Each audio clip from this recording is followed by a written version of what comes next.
All right, let's dive in. Today, we're going to break down one of the most powerful and, honestly, influential films of its time, 1989's Dead Poets Society. At its heart, it's a story about poetry, sure, but it's really about rebellion, and that struggle to find your own voice when the whole world is telling you to just fall in line. And this quote right here, this is it. This is the electrifying heartbeat of the entire film. These few words, they are a lightning strike in a quiet, stuffy, traditional boarding school. So let's unpack where this idea comes from and the massive impact it has. But first things first. To really get why a simple phrase like Carpe Diem is so revolutionary, you have to understand the world it's being dropped into. So picture this. It's 1959, and you're at Welton Academy. This place is the definition of prestigious and conservative. We're talking ironclad rules, deeply rooted traditions, the whole shebang. This isn't just a school.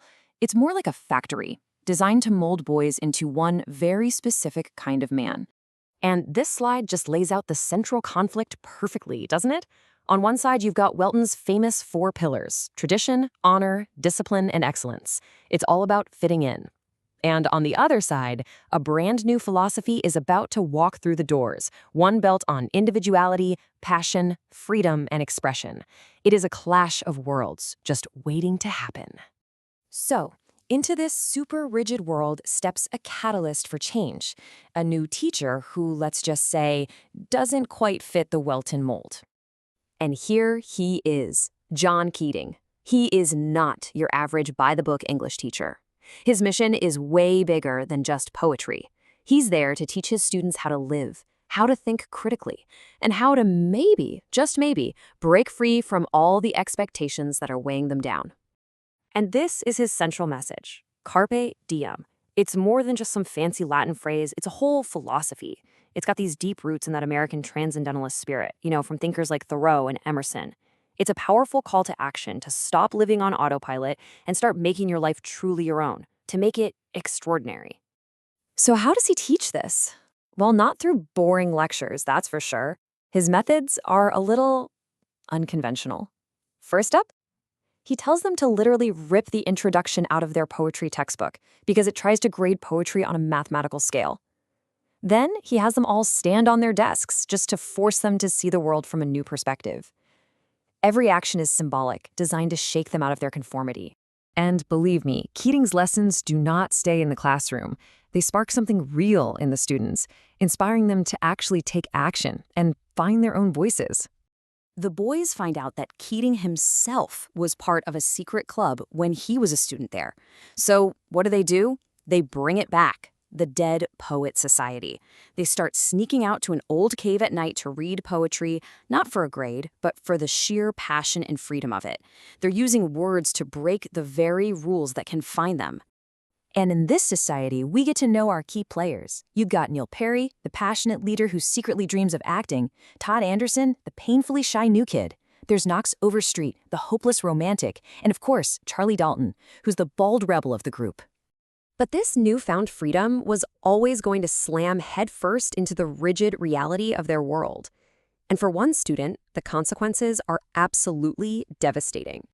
So Neil Perry, he really takes Carpe Diem to heart. He goes out and lands the lead role in a local play. This is his dream, his passion come to life. But he has to do it all in secret, completely defying his controlling father. It's that classic conflict, right? The path someone else has laid out for you versus the one you want to carve for yourself. And, well, the inevitable happens. His father finds out, and he is furious. He storms into the school and demands that Neil quit the play immediately, right before opening night. The dream is about to be totally crushed. But Neil goes through with it. He performs, and he is absolutely brilliant. For one night, he gets to live his dream. But the moment that curtain falls, his father is there to bring reality crashing down. He pulls Neil from Welton and announces he's enrolling him in military school, a future designed to destroy every last ounce of his passion.